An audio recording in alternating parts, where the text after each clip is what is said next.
Subscribe कर लो channel के। सचिन तनी खड़ा हो पता क्षेत्र में माने जा बहुत सुंदर गावेला एहो तरह के चांस दिया जाए के नहीं जरा पवन सिंह के खेसारी के हाथ पैसा मिल जाओ इनाम मिल जाओ कब कहे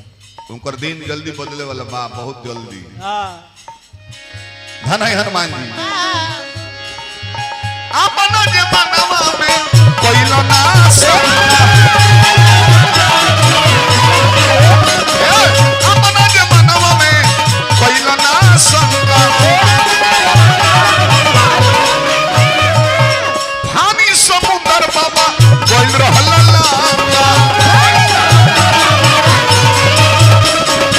पानी समुद्र बाबा कोइल रहला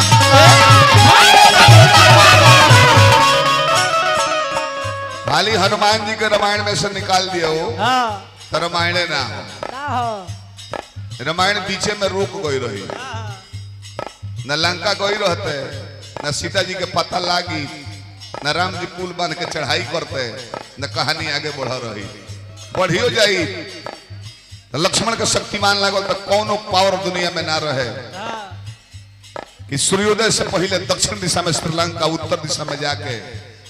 संजीवनी बूटी लिया के अपना मालिक के संकट हरण कर केहू ना रहे। लेकिन मर्यादा पुरुषोत्तम को उपाधि बचाते हुए हनुमान जी काम कैले अपना मालिक के संकट हर ले पद मिलल जो न राम के मिलल न कृष्ण के मिलल न ब्रह्मा विष्णु शिव के मिलल न दुर्गा काली सरस्वती पार्वती सती सावित्री कत्यानी जगदम्बा केहू के ना मिलल अपना मालिक के संकट हरण करके संकट मोचन हनुमान का तू तो हरल न हलो हरि जी